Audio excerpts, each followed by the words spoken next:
పరంధాముడు, సర్వ జగద్రక్షకుడు, కలియుగ ప్రత్యక్ష దైవం, సాక్షాత్తు శ్రీ మహావిష్ణువే స్వయంభూగా తిరుమల గిరుల మీద నిలిచినటువంటి పుణ్యస్థలి, పవిత్ర దేవాలయం, ఆ స్వామివారికే కళంకిత అంటగడుతూ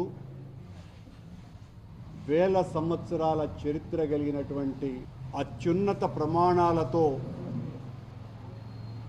దైవిక కార్యక్రమాలు సాంప్రదాయబద్ధంగా జరిపేటువంటి వెంకటేశ్వరుని ఆలయానికి సంబంధించి ముఖ్యమంత్రి చంద్రబాబు నాయుడు గారు తన రాజకీయ స్వప్రయోజనాల కోసము జగన్మోహన్ రెడ్డి గారిని రాజకీయంగా అంతం చేయటానికి, ఆయన వ్యక్తిత్వాన్ని, వైఎస్ఆర్ కాంగ్రెస్ పార్టీని సమూలంగా సర్వనాశనం చేయటానికి సాక్షాత్తు శ్రీవారిని ఒక పావుగా వాడుకునేటువంటి ప్రయత్నం చాలా బలంగా చేసినారు. ఎన్నికలకు ముందు అనునిత్యము చంద్రబాబు నాయుడు గారు వెంకటేశ్వర స్వామి ఆలయాన్ని వైఎస్ఆర్ కాంగ్రెస్ పార్టీ సర్వభ్రష్టత్వం పట్టించింది అని ఊరు వాడా ప్రచారం చేసి, ఆ ప్రచారం ద్వారా ప్రజలను కాస్తో కూస్తో నమ్మించి, నేను వచ్చిన తర్వాత శ్రీవారి ఆలయాన్ని సంపూర్ణంగా ప్రక్షాళన చేస్తాను అని మాటలు చెప్పి అధికారంలోకి వచ్చిన చంద్రబాబు నాయుడు గారు అధికారంలోకి వచ్చిన తర్వాత జరిగిన పొరపాట్లను సరిదిద్దుతాను అని ఓ విజిలెన్స్ కమిటీని వేసి, విజిలెన్స్ కమిటీ ద్వారా దాదాపు 3 నెలల పాటు ఏ రకమైనటువంటి నివేదిక సరిగ్గా వాళ్లకు అనుకూలంగా ఉండేటట్టు రాకపోయిన కారణంగా దీని వలన ఆశించినటువంటి ప్రయోజనాలు అందేటువంటి పరిస్థితులలో లేమేనని చంద్రబాబు నాయుడు గారు 4-5 రోజుల క్రితం కూటమి శాసనసభ సమావేశంలో భగవంతునికి అత్యంత పవిత్రమైన భక్తులందరూ కూడా ఎంతో ప్రీతిపాత్రంగా భగవంతుని ప్రసాదంగా స్వీకరించేటువంటి శ్రీవారి లడ్డూ అన్నప్రసాదాల మీదనే తీవ్రమైనటువంటి ఆరోపణలు చేసి ఘోరమైనటువంటి అపచారము, నేరము చేసినారు. ఈ రోజున చంద్రబాబు నాయుడు గారికి కొన్ని వందల ఛానల్స్ ఉండొచ్చును, మీడియా ఉండొచ్చును, మీడియా ప్రతినిధులందరూ కూడా ఆయనకు ఒత్తాసు పలుకుతూ ఉండవచ్చును. కానీ వెంకటేశ్వర స్వామి ఈ అన్యాయాలను చూస్తూ సహిస్తాడని ఎవ్వరూ అనుకోరు. లడ్డూలో, అన్న ప్రసాదాలలో యానిమల్ ఫ్యాట్ కలిపారు అని చంద్రబాబు నాయుడు గారు, గౌరవనీయ స్థానంలో ఉన్నటువంటి ముఖ్యమంత్రి స్థానంలో ఉన్నటువంటి చంద్రబాబు నాయుడు గారు, YSR Congress party animal fat ఈ అన్నప్రసాదంలో, లడ్డూలలో నెయ్యికి బదులుగా కలిపినారు అని అన్నాడు. మిక్స్ చేశారని కూడా అనలా, నెయ్యికి బదులుగా యానిమల్ ఫ్యాట్తో అన్నప్రసాదాలు, లడ్డూలు తయారు చేస్తున్నారు అని. ఇంతకంటే దుర్మార్గమైనటువంటి ఆరోపణ ప్రపంచ రాజకీయాలలోనే, హత్యా రాజకీయాలు చేసుకునేటువంటి ప్రత్యర్థులు కూడా అననంత నీచమైనటువంటి ఆరోపణ చేయటానికి కూడా చంద్రబాబు వెనుకాడకుండా అంత పెద్ద ఆరోపణ మా మీద వేసినాడు. మేము ఆ ఆరోపణను ఛాలెంజ్ చేస్తున్నాం. చంద్రబాబు, నీ ఆరోపణలు నిరూపించుకోవటానికి నువ్వు సిబిఐ ద్వారా కానీ, సిట్టింగ్ సుప్రీంకోర్టు జడ్జి ద్వారా కానీ విచారణ చేయించటానికి సాహసించండి, ఆదేశించండి అని. దీని మీద మేము ప్రధానమంత్రి గారిని కూడా ఇంటర్ఫియర్ కావాల్సిందిగా కోరుతున్నాం. మీ ఆరోపణలు, మీరు చేసినటువంటి ఆరోపణలు నిజమైతే ఆ చేసిన వాళ్ళు రక్తం కక్కుకొని చావాలానని వెంకటేశ్వర స్వామిని ప్రార్థిస్తున్నాం. మీరు చేసినటువంటి ఆరోపణలు అబద్ధమైతే మీ స్వార్థం కోసమని, మీ రాజకీయ ప్రాబల్యం కోసమని, మీ నీచమైన రాజకీయ ఎత్తుగడల కోసమని అన్నటువంటి మాటలే అయితే ఆ స్వామే మీకు సరైనటువంటి శిక్ష విధిస్తాడు అని తెలియజేస్తున్నాం.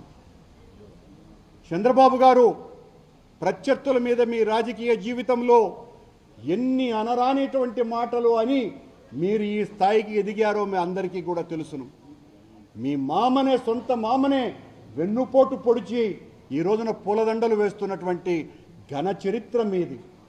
మీరు మీ కుటుంబ దేవుడని చెప్పుకునేటువంటి వెంకటేశ్వర స్వామిని కూడా రాజకీయ ప్రయోజనాల కోసమని వాడుకొని 140 కోట్ల మంది ఆరాధ్య దైవమైనటువంటి వెంకటేశ్వర స్వామిని తరతరాలుగా, వందల వేల సంవత్సరాలుగా ఈ స్వామి మా స్వామి అని అనంతమైనటువంటి కష్ట నష్టాలు కోర్చి వెంకటేశ్వర స్వామి దర్శనాన్ని కోసమని తల్లడిల్లేటువంటి భక్తుల మనోభావాలను సర్వనాశనం చేయటానికి కూడా మీ రాజకీయ ప్రయోజనాల కోసమని ఏ మాత్రము కూడా వెనుకాడకుండా, సిగ్గు లజ్జ అన్నదే ఏమాత్రము కూడా లేకుండా మీ రాజకీయ మంత్రాంగాన్ని చూసి శకుని ఒకవేళ బతికి ఉంటే మిమ్మల్ని చూసి బావురుమనేటువంటి పరిస్థితి.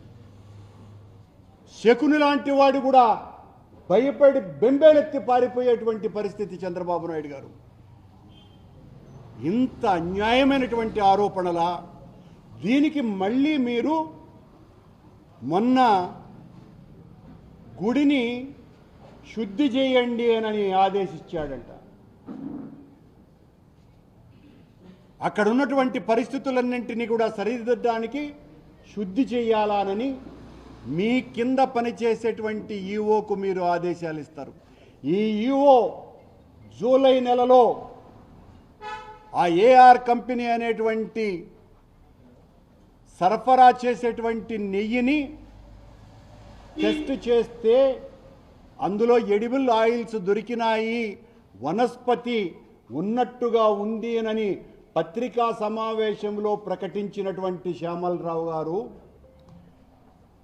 మీరు బెదిరించిన తరువాత మొన్న పత్రికా సమావేశం ఏర్పాటు చేసి అందులో పంది కొవ్వు, చేప నూనె కలిసినట్టుగా ఉందేనని మీకు అనుగుణమైనటువంటి తీర్పులు ఇచ్చేటువంటి శ్యామలరావు గారు నిన్న మొత్తం ఆలయ ఆగమ సలహా పండితులని, ప్రధాన అర్చకులని, వీళ్ళనందరినీ కూడా పిలిచి శుద్ధి ఎలా చేయాలి, యాగం చేయాలనా, శుద్ధి చేయాలనా, ఏం చేస్తే బాగుంటుంది అని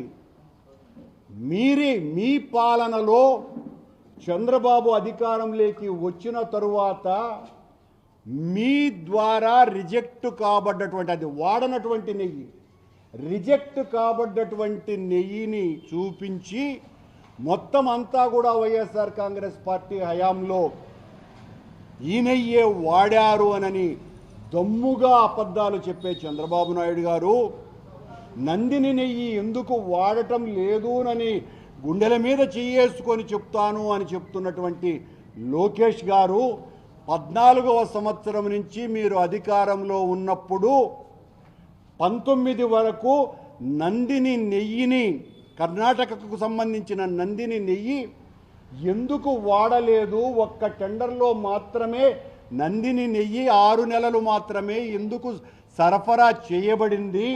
మీ హయాంలో సరఫరా చేయబడ్డటువంటి కంపెనీనే వైఎస్ఆర్ కాంగ్రెస్ పార్టీ అధికారంలోకి వచ్చిన తరువాత కూడా అనేక పర్యాయాలు ఎందుకు నెయ్యిని సరఫరా చేసింది అనే ప్రశ్నలకు సమాధానం చెప్పాల్సిన అవసరం మీకు లేదా?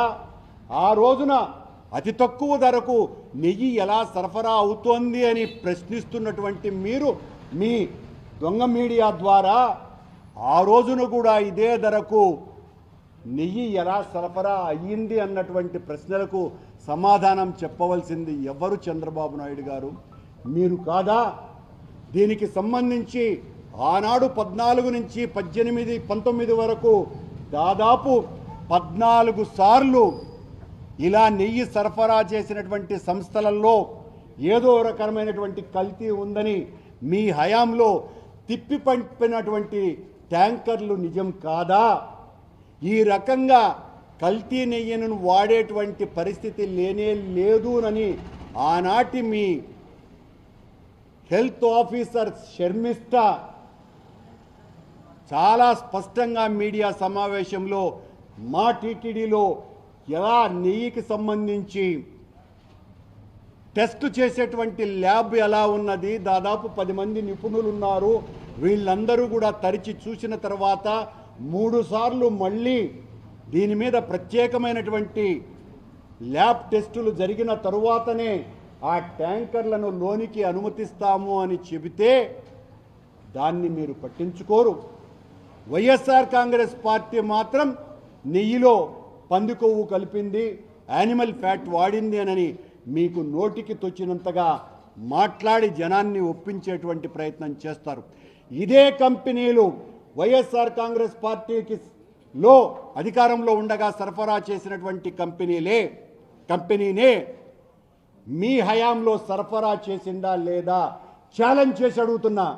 దీనికి సమాధానం చెప్పవలసినటువంటి అవసరం చంద్రబాబు గారి మీద ఉన్నది. ఒకవేళ కాదు అనంటే ఏ శిక్షకైనా మేము సిద్ధంగా ఉన్నాం.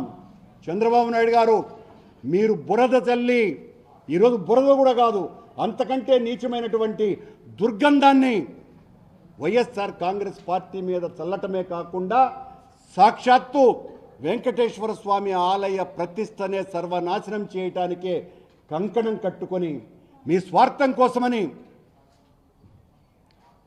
వెంకటేశ్వరుడి మీద ఆరోపణలు గుప్పించేటువంటి స్థాయికి దిగజారిపోయినటువంటి మీ మానసిక స్థితి కలుషితమైంది. నెయ్యి కాదు, మీ మానసిక స్థితి కలుషితమైంది. మరిన్ని వీడియోస్ కోసం ఛానల్ ని సబ్స్క్రైబ్ చేయండి, లేటెస్ట్ అప్డేట్స్ కోసం వాట్సాప్ ఛానల్ ని ఫాలో చేయండి అండ్ లింక్ డిస్క్రిప్షన్ లో ఉంది.